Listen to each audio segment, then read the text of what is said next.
It's a ferry trip of just a few seconds to the island community of Abai, a place marooned more by history than geography. It's a tiny patch of land in the city of Sokcho, where refugees from the Korean War set up home after fleeing south. In a community centre nearby, survivors of that journey meet for their regular afternoon session of stew and rice liquor. Park Kyu-sun left his home in northeastern North Korea in 1950, aged 16. Frightened that the advancing Northern Army would conscript him. I told my father not to worry. I'd only be gone 15 to 20 days. He was 60 years old. He told me, you never know what might happen.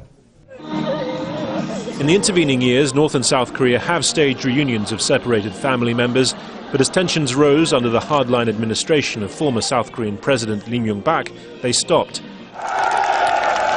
President Lee's successor, Park Geun-hye, has set out a different twin-track approach, tough on military and nuclear matters, but promising engagement on separated families, inter-Korean tourism and humanitarian aid. Trust politique, she calls it.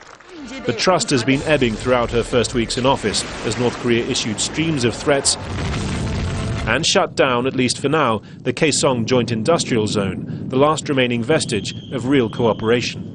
The dialogues are available at any time, but if we had a dialogue, we firmly hope that it would be some substantial one for solving problems. As with separated families issues, I think suggestion of talks will likely be made at an appropriate time. But the top national security advisor to the previous South Korean president says humanitarian aid can free up resources for North Korea to use elsewhere.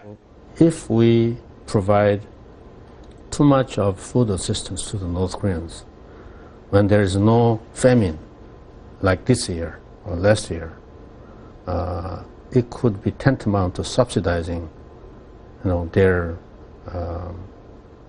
nuclear programs, missile programs. Park Geun-hye has cultivated a reputation for being a conviction politician. Her government says she stands ready to fulfill her campaign pledge and engage and build trust on the peninsula. That will be difficult under what passes for normal circumstances here, let alone in the midst of the worst crisis in relations for many years.